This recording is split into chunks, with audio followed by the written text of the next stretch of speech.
Estamos conectados. Ante todo, buenas tardes, bella gente, a todos los que nos acompañan los días miércoles a las 15:30 y también después los que miran nuestras grabaciones que quedan en Instagram. Les agradecemos su tiempo. Y hoy está con nosotros Daniel Kipper, ¿no? Daniel Kipper es abogado penalista, profesor, docente de Derecho Penal y también, indudablemente, dentro de su trayectoria, lo relevante es que es un distinguido representante de la dirigencia del Club River Plate.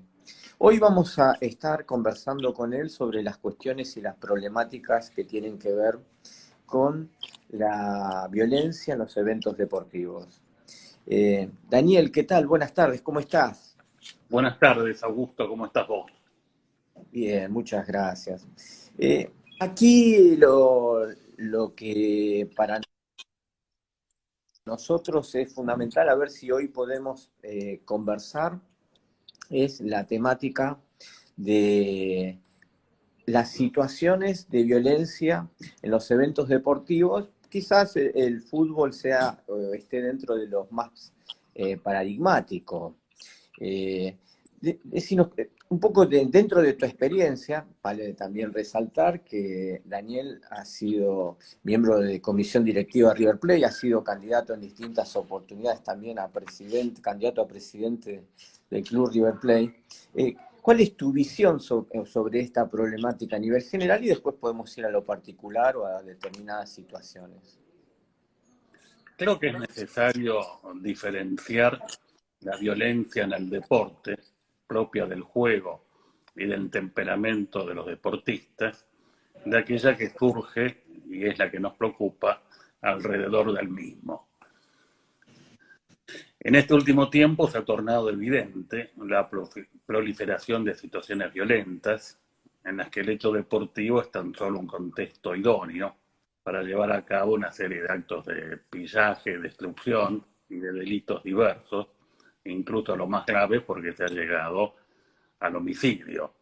Recordemos que José Barrita, por ejemplo, el denominado jefe de la barra de Boca Juniors, ha sido condenado en su momento por la muerte y asesinato de un hincha de River, Cristian Ruzzulli, y creo que falleció estando cumpliendo la pena en prisión.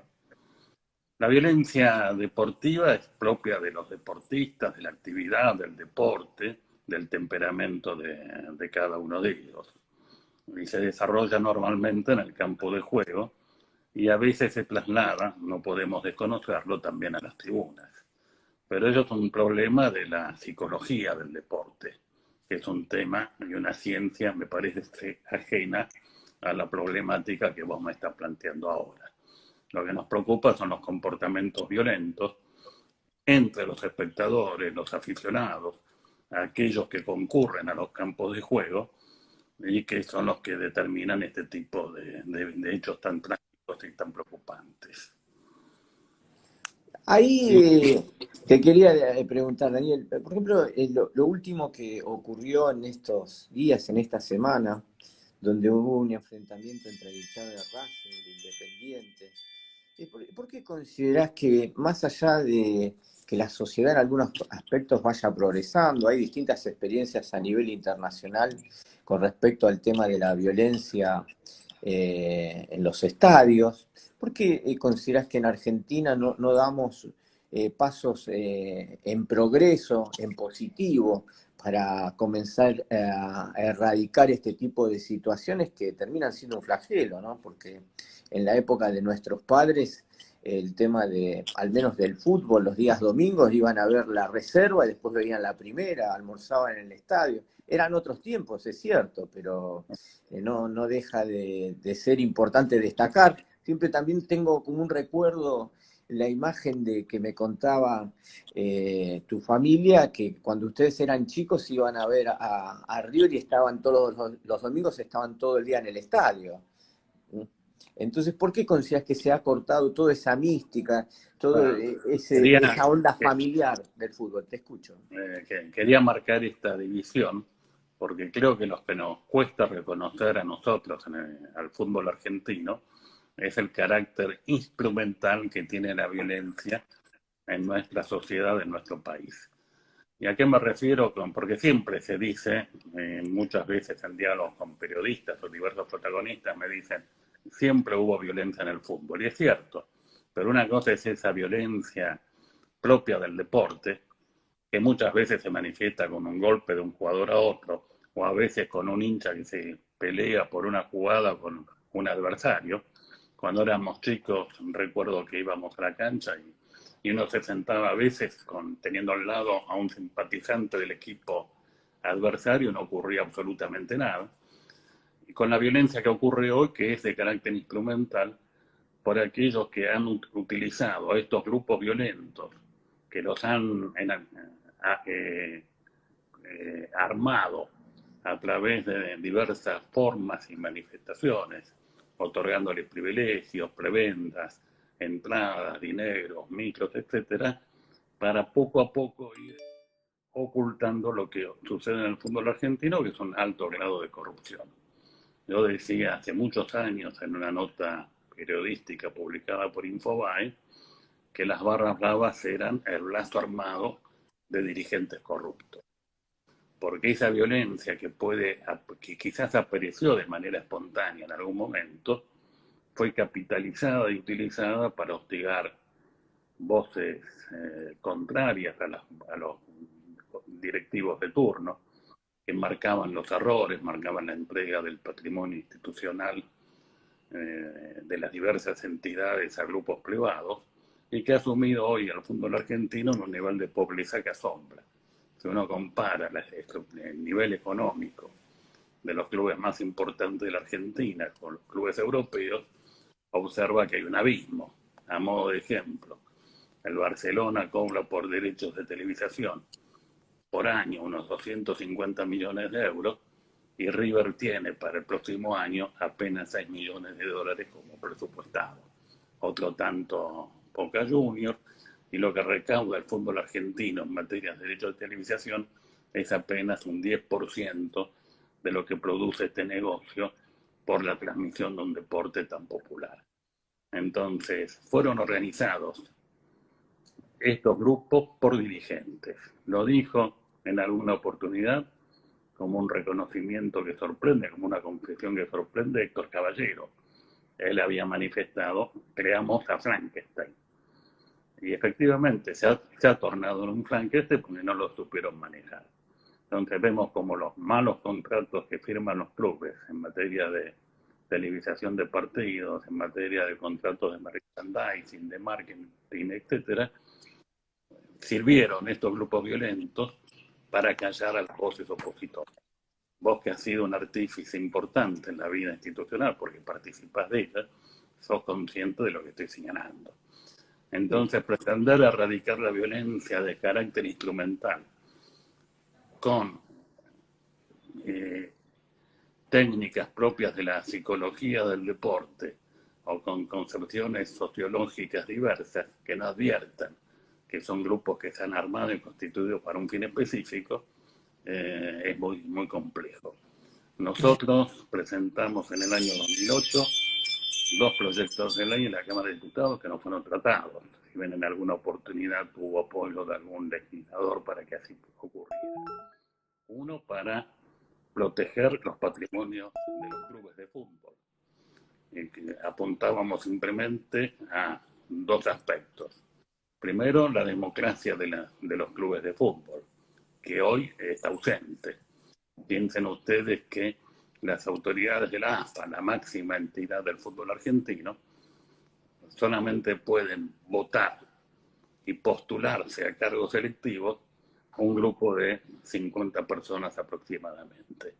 El resto, los socios, la mayoría, que somos los socios de los clubes de fútbol argentinos, somos menos espectadores de una decisión ajena. Las autoridades de la AFA son elegidas por un grupo de personas que no siempre nos representan, y los socios no podemos votar ni postularnos para ser electos en cargos de la Asociación del Fútbol Argentino. Y en muchos clubes de fútbol también ocurre que las autoridades son electas por el que gana por un voto, obtiene la totalidad de los cargos, obtiene una mayoría importante de los cargos porque la minoría no está representada y no se aplican sistemas de representación proporcional. Entonces, por un lado hay que democratizar el fútbol argentino. Por otro lado hay que permitirle al socio, a vos, a mí, a cualquiera de nosotros, poder tener acceso a los libros contables de los clubes, poder conocer cómo se utiliza y se gasta el dinero. Hoy es una misión imposible, vos lo sabés bien. Incluso a veces fiscalizadores en ejercicio del cargo tienen dificultad para acceder a la documentación contable. Se invoca el carácter confidencial, se invoca que se pone en riesgo a veces la seguridad de determinadas personas por los números elevados que se manejan, pero lo cierto es que no podemos conocer el destino de cada centavo de los recursos de los clubes de fútbol. Entonces, si no asumimos el carácter instrumental que tienen los violentos y no permitimos que haya mecanismos de acceso a la información, al control y a la defensa del patrimonio institucional, y por otro lado observamos que los dirigentes a lo sumo van rotando de silla, pero se eligen entre ellos y por falta de un sistema democrático y no se facilita el recambio de personas, encontramos factores que contribuyen a que la violencia se instale y se manipule según las conveniencias y situaciones del caso, ¿no? A veces se conviene usar a los violentos y amenazar a un opositor. Recordemos el caso de un intermediario de fútbol que fue amenazado por un grupo de hinchas para que les entregue $50.000 supuestamente prometidos por la venta de un futbolista. Me refiero al caso de Higuaín. Entonces esto muestra cómo tiene un carácter instrumental la violencia, que nosotros no logramos reconocer. Entonces pensamos en factores sociológicos, pensamos que es producto de la provecho de algunos grupos que pertenecen y se identifican con los clubes de fútbol, sino que es un mecanismo de apropiación de los recursos económicos muy importante. Porque en el fútbol se ha dado un fenómeno muy especial. Nosotros nacimos con la pelota de trapo. Es decir, el origen de los clubes de fútbol es un origen humilde, que data de finales del siglo XVIII, del siglo XIX, principios del siglo XX, donde los inmigrantes necesitaban educar a sus hijos y construyeron, entre otros ámbitos, los clubes deportivos. Y de esa pelota de trapo pasó hoy a ser objeto de merchandising y genera millones y millones de dólares. Y entonces quiere desplazarse la propiedad y el fruto de ese aporte desinteresado que hemos efectuado generación tras generación de los hinchas a un proceso de privatización y de sociedad anónima. Hoy vemos que la sociedad anónima que se ha impuesto en Europa llega a Brasil y es objeto de discusión permanente también en la Argentina. Entonces vemos que acá se ha dado un proceso donde todo se conforma para que poco a poco se destruya la economía de los clubes, a partir de ahí se justifique la necesidad de cambiar la estructura jurídica y los violentos son un mecanismo más dentro de este contexto. Ahora, dentro de ese aspecto, Daniel, ¿considerás que lo que es todo ese movimiento que está llegando a Brasil con esos capitales árabes va a terminar recalando también en Argentina más antes que tarde? ¿O considerás que vamos a poder seguir sosteniendo los clubes, las asociaciones civiles sin fines de lucro? ¿Cuál es tu lectura de ese tipo de situación? Mi lectura es que la batalla hay que darla y que va a ser, y es inexorable darla porque estos capitales están avanzando a pasos agigantados. El resultado dependerá de cada uno de nosotros. En la medida en que seamos conscientes de que hay un proceso de transformación que lo que pretende es quitarnos a los socios el fruto de 100 años de crecimiento institucional para aprovecharlo en beneficio de unos pocos, podremos mantener con éxito nuestra bandera de asociaciones civiles. Sin perjuicio de ello, debo señalar que no basta con la forma de la asociación civil, porque hoy también hay una suerte de sociedad anónima de hecho, no de derecho, sino de hecho, porque quienes administran los clubes de fútbol, al hacerlo sin abrir los libros contables, sin rendiciones, sin transparencia, de hecho pueden disponer del patrimonio institucional con más amplia y absoluta libertad. Y esto tampoco es bueno para el fútbol argentino. Y vemos como ciertos deportes que fueron muy importantes en el origen de los clubes de fútbol van desapareciendo. En el caso de River, nuestro nombre es Club Atlético River Plate. Ha desaparecido la pista de atletismo con la última modificación. Puede estar justificado en razones edilicias, en la necesidad de dotar el estadio monumental de nuevas comodidades y de mayor capacidad. Pero tengamos en cuenta que nos hace falta una pista de atletismo para fomentar este deporte. No es un deporte de masas, posiblemente. Quizás no sea un deporte de élite, pero sí es una práctica que sirve para que cada uno desarrolle el ámbito de distracción, diversión, etcétera, que es propio del origen del término deporte. Porque aquí lo que hay que señalar también que cuando hablamos de deporte, no estamos teniendo la misma concepción del término, no hablamos de lo mismo. Hay 4 acepciones de la palabra deporte que me interesa destacar. Una que es la que da origen al término mismo. El término deporte es un derivado. Su origen lo encontramos en la lengua provenzal. Los marineros de la antigua Roma tenían los días de alta mar, que eran los días de trabajo, fagina, rigor, y los días de puerto, de portu, que eran los días de diversión, esparcimiento y alegría. Entonces así nace la palabra deporte, esto lo explica Ortega y Gasset de manera magistral, significando alegría, diversión y fundamentalmente. Otra concepción del deporte la tenemos en la antigua Grecia, donde el deporte, la actividad física, era un modo de superar las propias limitaciones individuales. Uno debía enfrentar la naturaleza, al adversario y a sí mismo. Y entonces el deporte era una forma de alcanzar la excelencia individual. En la antigua Esparta, que era un pueblo guerrero, aparece una concepción nueva del deporte que tiende a la formación masiva. Ellos necesitaban que los jóvenes, justamente por las circunstancias sociales que atravesaba este pueblo, se formaran en la capacidad de la batalla, y el deporte era una forma de masificar esta tarea. Y una cuarta concepción del deporte nace en el Imperio Romano decadente.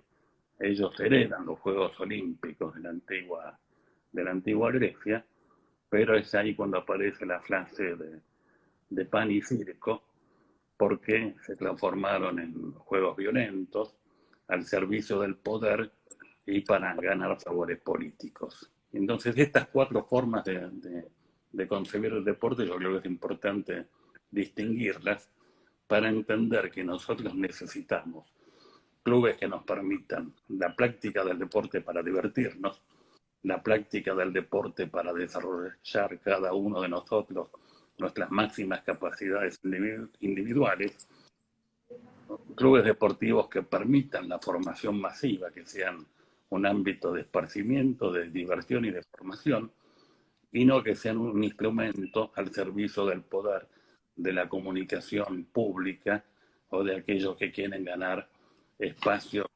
relevantes en la sociedad. Pensemos que muchos dirigentes deportivos, merced a la popularidad del deporte, en este tiempo han saltado de un club deportivo a la presidencia de la nación. No me viene a mente solamente el caso de Mauricio Macri, sino el de Julio María Sanguinetti en Peñarol, el de Berlusconi en Italia. Es decir, hay muchos personajes que logran, a partir de la fama del deporte, saltar a esferas de poder en la sociedad muy importantes. Entonces son cuatro formas distintas de concebir a los clubes. Y si queremos que los clubes estén al servicio de la economía, del poder político o de señores adinerados que buscan fama, es una construcción diferente si queremos clubes que eduquen y formen a nuestros chicos. Entonces esta forma parte de la batalla que tenemos que dar sobre la explicación de cuál es la función social que cumplen los clubes. Sí, ahí Después, Daniel, disculpa, ahí una anécdota nada como más. lo que vos decís, recuerdo allá en la década de los 80 que buena parte de las campañas decían los candidatos que hay que diferenciar el club social y deportivo de lo que es el fútbol profesional. Todo lo que fue el discurso, o sea, los principios allá recuerdo 70, 80, que yo leía de los distintos dirigentes, entre los cuales estaba tu padre, ¿no? Porque tu padre, también vale aclarar, fue un importante hacedor de la década del 70, de los triunfos de la década del 70 de River Plate, ¿no? Cortar con esa mala racha de 18 años, indudablemente fue una bendición estar designado, estar entre las personas más importantes que cambiaron el rumbo y que hicieron nuevamente el despegue de la institución para llevarlo a niveles internacionales. Ahora, todo lo que ha sido es ese tipo de situación. A lo que es a la fecha donde la violencia de alguna manera cada vez avanza sobre los clubes, sobre el deporte, pero más que nada sobre la sociedad.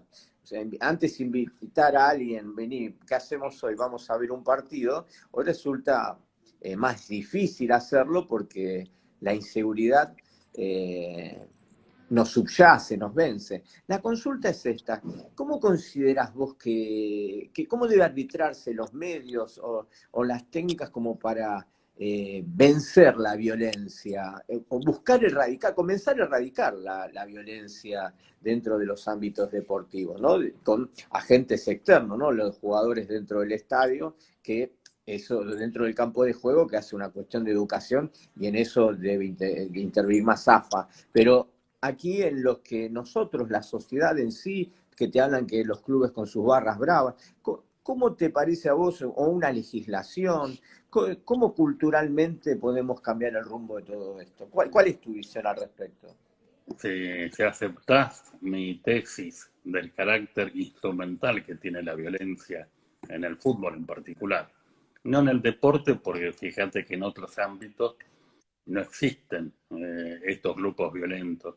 La natación es un deporte que no tiene barras bravas que incidan en su práctica. Esto se ha dado básicamente en el fútbol, lo mismo uno puede ejemplificar con el tenis o con cualquier otra actividad. Es un problema del fútbol, porque el fútbol ha pasado a generar millones de dólares a partir de la televisación internacional de los partidos, fenómeno que se ha dado desde los 80 en adelante. Recordemos que el primer mundial televisado internacionalmente fue el de Brasil, de 1970, con una capacidad tecnológica muy limitada. Cuando uno repasa hoy algún gol de Pelé de la época, ve las condiciones técnicas limitadas de la época, ¿no? Pero la tecnología avanzó, que hoy vemos en streaming los partidos que se disputan en Europa. Entonces, si vos aceptas el carácter instrumental, tenemos que proteger el patrimonio de los clubes. Y tenemos que protegerlo con una legislación civil que dote a los socios de la capacidad de actuar y con una legislación penal que sea lo suficiente, que tipifique las conductas de los dirigentes deportivos. Porque hoy cuando hay un hecho de violencia, a lo sumo se actúa sobre la mano de obra, el ejecutor. El ejecutor cumple, según mi posición, directivas o indicaciones de aquellos que lo utilizan. Y estos son, hay un límite para actuar sobre los instigadores, porque es de difícil prueba la instigación, y porque no está contemplada la conducta de los dirigentes que otorgan prebendas, favores, dinero, es decir, micros para viajes, etcétera, a estos grupos violentos. Vos o yo, como hinchas comunes, queremos viajar a Rosario para ver a River, tenemos que pagar nuestro pasaje, tenemos que ver cómo hacemos para entrar en un sistema informático para conseguir la ubicación, etcétera. En cambio, los violentos gozan de privilegios, tienen un micro custodiado por la policía que los lleva a las canchas. Esto estoy hablando antes de la prohibición del público visitante, ¿no? Pero en general gozan de favores, incluso para ingresar a los estadios locales. Uno ve que vos y yo hacemos una fila y los violentos entran con un micro acompañados por la Policía Federal. Entonces, esto se erradica prohibiendo este tipo de prácticas y penalizando este tipo de prácticas. El dirigente deportivo que está sentado en los dos lados del mostrador en la discusión del contrato importante, pocas veces es alcanzado por una figura como es la administración fraudulenta, porque es difícil la prueba de los elementos que requiere esta figura. Creo que en la Argentina hay un solo caso de un dirigente deportivo, el entonces presidente Huracán, que fue condenado por administración fraudulenta, y estoy hablando en la década del 70. No conozco casos posteriores. Y a pesar que uno ve que como los clubes están empobrecidos y ha visto el crecimiento patrimonial importante que han tenido algunos dirigentes, ¿no? Y frente a esto hemos sido indiferentes, hablo de la sociedad en general. Algunos en forma particular lo hemos señalado, hemos denunciado este tipo de hechos, pero encontramos con los límites objetivos de la legislación penal. Muchas causas han terminado incluso por prescripción. Yo denuncié en la justicia que un dirigente deportivo tenía abierto una cuenta en Europa con 28 millones de euros a nombre de la esposa. Nunca el juez libró el exhorto para indagar sobre el tema y la causa terminó por prescripción, ¿no? Instituto que obviamente no puede... Ahí te pido, discúlpame que te interrumpa porque es muy interesante, porque estamos recordando un tema que juega también con mi memoria. Ese es un tema de papá, ¿no? Cuando eran miembros de comisión directiva. No, este es un tema que yo denuncié por el año 2007-2008. Ah, 2008. Ah, Mi padre ya falleció en el 2001, así que... porque, disculpa, porque recuerdo que tu padre había hecho hincapié en una transferencia de un jugador. Bueno, vos haces mención y me recordás otro caso que ocurrió allá por el año 86, de una transferencia que se hizo y que también terminó la causa penal por prescripción. A pesar que en aquella oportunidad había elementos de prueba suficientes, ¿no?, que daban cuenta de la maniobra, donde el dinero se había utilizado en una cuenta abierta a nombre del club, pero no denunciada ante el club, desconocida para la comisión directiva, para la comisión fiscalizadora y para los socios, y ahí se transfirieron 5 millones de dólares en aquel momento, de los cuales se desviaron $1 millón a nombre de un intermediario. Bueno, esa causa también terminó por prescripción, ¿no? En aquella causa sí se libraron los exhortos internacionales para indagar, pero bueno, la prescripción hace que hoy sea una anécdota simplemente. Esos hechos, porque no era menor, bueno, no estaba hablando precisamente entonces del hecho donde vos denunciaste, pero uno que vos recordaste que también ocurrió, ese del 86.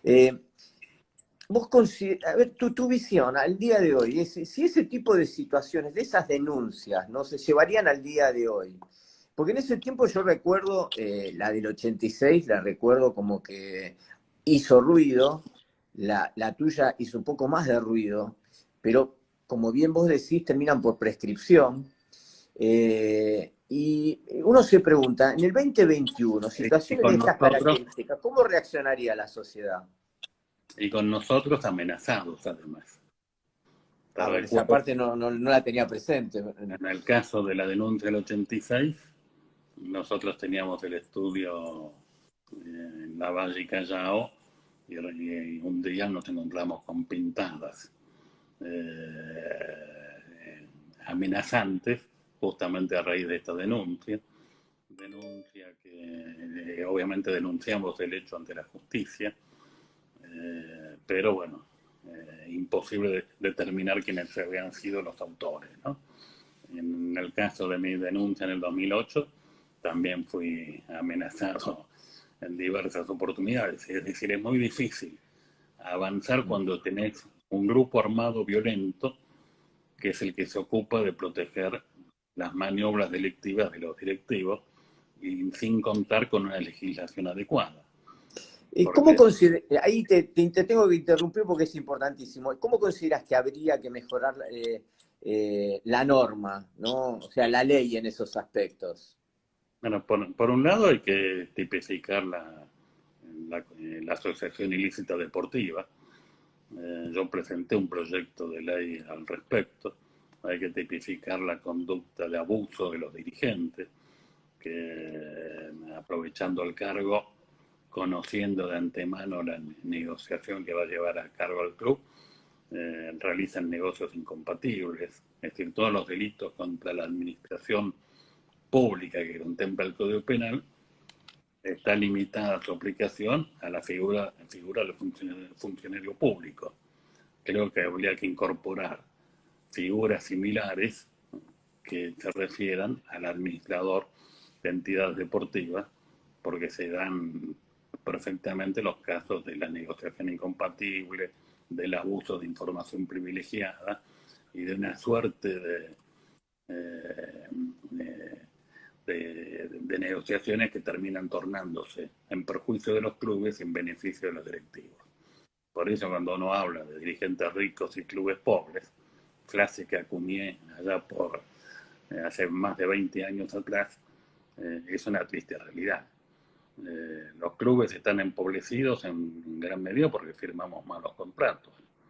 Y claro, firmar un mal contrato de por sí no es delito, pero uno no tiene herramientas para avanzar en el análisis o investigación si es malo el contrato por incapacidad del dirigente o porque el dirigente se beneficia, él o su grupo de allegados, con el contrato mismo.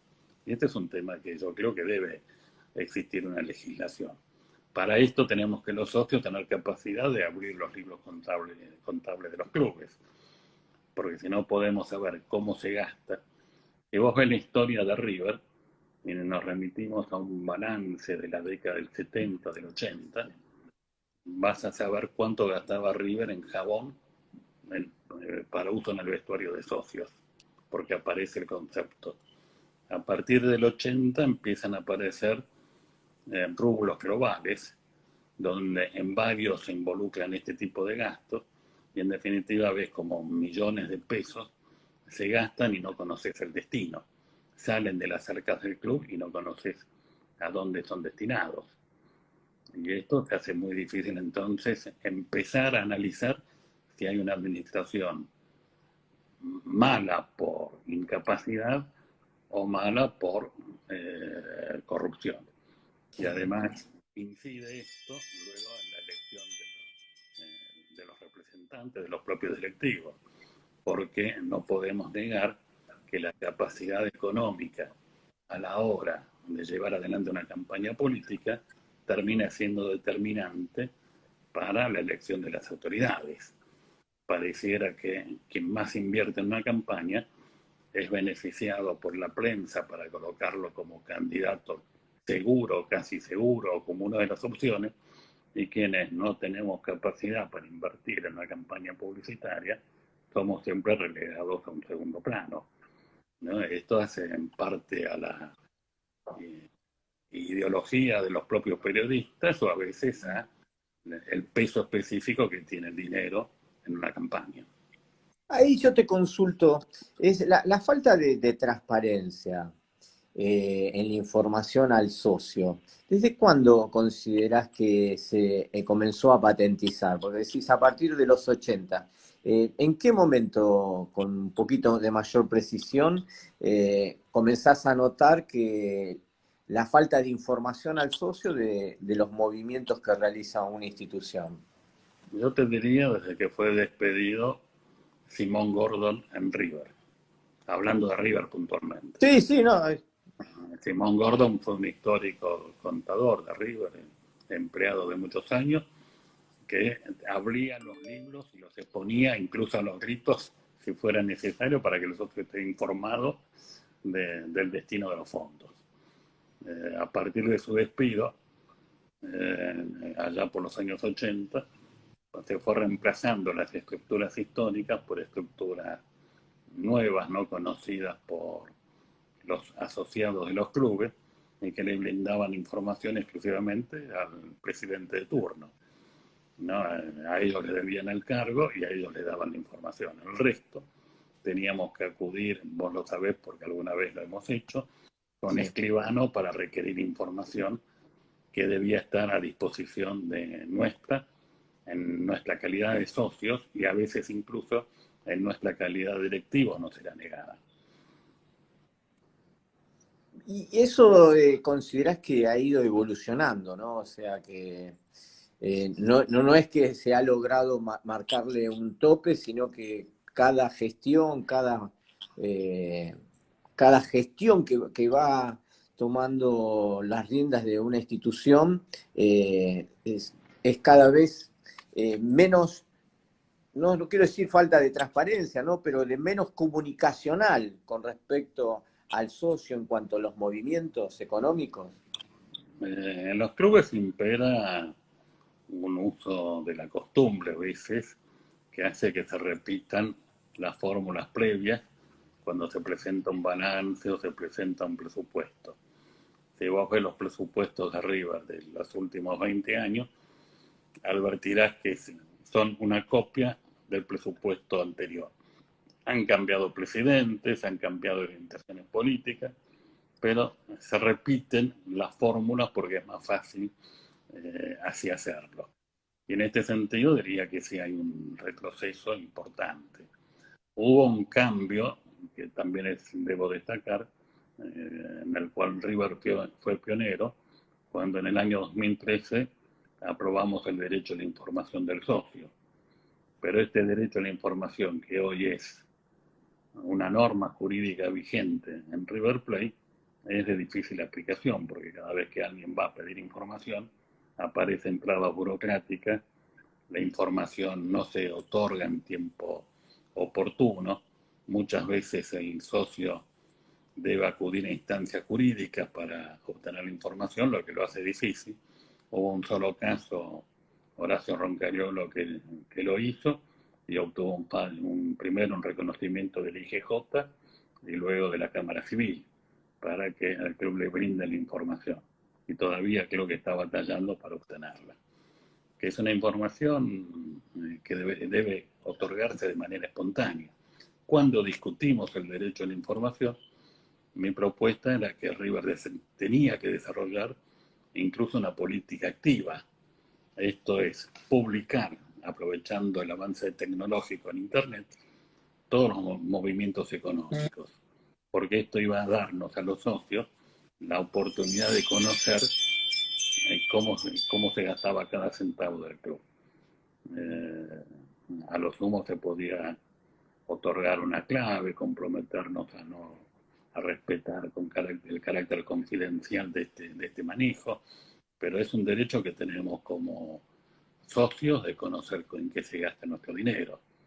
En la administración de tu edificio, todos los meses te llega bajo la puerta un resumen de los ingresos y gastos.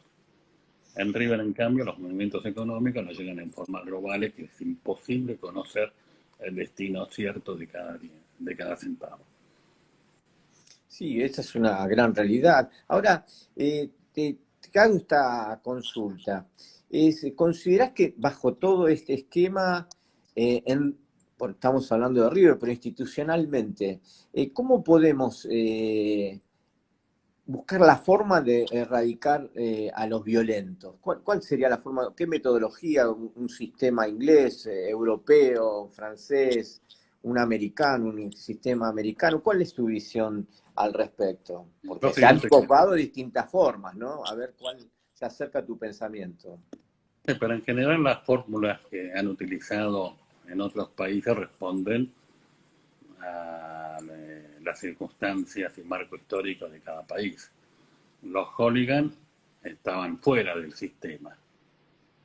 Los barra bravas argentinos muchas veces son socios de los dirigentes deportivos y de los dirigentes políticos. Aquella frase que se le atribuye al jefe de la barra brava de Boca que dice: yo no tengo poder, pero tengo el teléfono de todos los poderosos, y le exhibió su teléfono a un periodista para demostrar que su afirmación era cierta, muestra cómo los vínculos entre el poder político nacional, municipal o provincial y de los dirigentes deportivos con los barra brava nos marca una realidad diferente. Y entonces, en la medida en que no incorporemos figuras penales que involucren también a los dirigentes deportivos por estos actos específicos que fomentan a los violentos, va a ser muy difícil erradicarlo. Obviamente, cuanto más honesta es una administración, menos violencia existe en los clubes. ¿No? Fíjate que en los últimos tiempos, más allá de la pandemia y más allá de que en este último año y medio no hemos ido a la cancha, los hechos violentos que normalmente se daban últimamente fuera del estadio, recordemos la batalla en el supermercado que se dio a pocas cuadras de River, se dio decir, en estaciones de trenes cercanos al estadio, en la casa de un intermediario de fútbol. Es decir, ciertas batallas estaban geográficamente, se han dado fuera del estadio, pero vinculados a los intereses ilegítimos y económicos de los clubes de fútbol. Entonces tenemos que tratar de generar figuras penales que nos permitan erradicar y combatir estos violentos. Cuanto mayor transparencia haya, menos violencia va a existir. Cuando tengamos herramientas jurídicas que nos permitan encarcelar a quienes organizan este grupo de violentos, vamos a poder erradicarlos, obviamente. Ahora, la jurisprudencia a nivel internacional avala esta posición de una normativa para los actos deportivos, como en su momento estuvo la ley de la Rúa, que no prosperó en Argentina porque terminó siendo endeble en varios aspectos. A nivel mundial, ¿tenés algún modelo de normativa, de ley para la implementación de estas situaciones? Es que a nivel mundial ocurre un fenómeno también parecido, que se pretende obviar el carácter instrumental de la violencia en el fútbol. Cuando digo carácter instrumental me refiero al servicio de intereses espurios, al servicio de la corrupción. Vos fijate que tenemos hace no mucho tiempo atrás una causa en Estados Unidos que detuvo a la cúpula del poder sudamericano de fútbol por actos de corrupción, que hay muchos de estos dirigentes que hoy están confesos o condenados en Estados Unidos y que acá no nos hemos enterado. Es decir, acá nadie habló una investigación para indagar sobre los hechos que ocurrieron en la misma época y similares. Recordemos que uno de los detenidos y que ha colaborado con la investigación para gozar de beneficios en su tratamiento judicial era quien negociaba los contratos de la transmisión televisiva de fútbol, del fútbol en la Argentina. Es decir, no estaba vinculado su participación en estos actos espurios con el sorteo del Mundial de Qatar. Estaba vinculado específicamente con la adjudicación de derechos televisivos en Latinoamérica y en la Argentina en particular. Y esto no se ha investigado. ¿Vos conocés algún fiscal que haya pedido investigar este tema? No, la verdad, y además en lo que haces vos referencia es al tema de la aplicación de la normativa del arrepentido en Estados Unidos y que le ha permitido, como bien decís, a determinadas personas seguir en libertad y que sus dichos se vieron corroborados con las pruebas de la investigación, lo cual marcaba que estaban diciendo la verdad y indudablemente eso hubiese llevado en cualquier otro tipo de circunstancias una investigación seria en el país donde está el resultante de esa operación. Y eso en Argentina ocurrió y aquí no hubo ningún fiscal, ninguna persona que haya realizado una denuncia para buscar un esclarecimiento de los hechos. Realmente no deja de ser llamativo, así que en ese aspecto coincido plenamente contigo, ¿no? Esto sin perjuicio que también a veces uno observa que algunos fiscales integran comisiones directivas de clubes. Bueno, Cosa que en principio uno no debería observar, pero que cuando ocurre esta mirada al costado frente a hechos de esta naturaleza, uno se interroga, porque en el caso de nuestros primos había varios fiscales que integraron la directiva, ¿no? sí, en el caso de los primos es el hecho también anecdótico del Tribunal de Disciplina. Era buena Donde parte del fuero federal, pues fuero penal y buena parte del fuero federal penal, ¿no? Que integraban el Tribunal de Disciplina de esa institución. Sí, eso es una realidad. conozco algunos de ellos de nuestra época de estudiante, de nuestra labor profesional, tengo el mejor concepto de ellos, pero es llamativo que no se haya indagado en la muerte de Julio Grondona ha sido el pretexto ideal para no investigar nada. Pero es claro que no es una causa unipersonal. Es decir, no es una maniobra que haya llevado a cabo un individuo únicamente. Acá hubo toda una serie de personas que fueron acompañando en el supuesto delito, ¿no? Sí, ahí Daniel se nos está acabando el tiempo porque nos has concedido tu tiempo, dado que creo nos quedan 4 o 5 minutos porque tenés que partir. Ahí quería que quede un poco como resumen el tema de la transparencia de los actos de gobierno.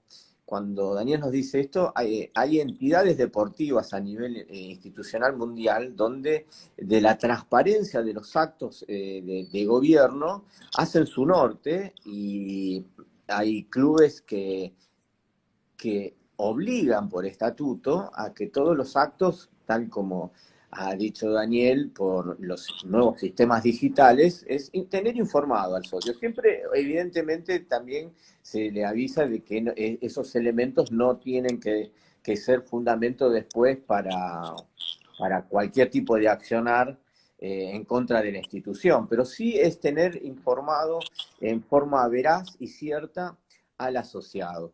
Eso hay clubes fundamentalmente en Inglaterra y en Francia que así lo llevan adelante. Ahora, Daniel, un poco para que nos redondees y dejarnos tus conceptos, es dentro de la violencia, en este caso ya lo volcamos al fútbol, dentro de las pautas deportivas, ¿cómo vos tipificarías los delitos, que lo has dicho, pero un poco para que nos deje tu mensaje y redondeando tu mensaje final? Eh, Hablábamos de la década del 80 antes, y recordemos que la líder de la barra brava de River era Aide Martínez, la recordada Gorda Matosas. Era grotesca, si se quiere, pero no violenta. Entonces, para erradicar la violencia tenemos que darle transparencia a la gestión administrativa y económica de todos los clubes, darle herramientas a los socios para que puedan indagar en los libros contables y en la documentación respaldatoria y tener una legislación penal que tipifique la conducta de ciertos dirigentes deportivos que sacan provecho de su cargo en beneficio personal y no institucional. No, eso es una gran definición. Y ahora, para que nos redondees en estos segundos, es ¿cuál es el mensaje también que nos dejás con visión de futuro a nivel institucional, en este caso con respecto a River Plate? ¿Cuál es tu visión y tu proyección en cuanto a eso y tu expectativa, ¿no? River Plate ha dado una batalla importante. Creo que hemos erradicado determinadas fuentes de corrupción en nuestro club y mi visión de futuro es de aliento. Creo que vamos a recuperar nuestra casa, que sea un ámbito de diversión, recreación y formación masiva de chicos, y que el deportista de élite sea resultante natural de esa masificación del deporte, que el club debe convocar a los jóvenes.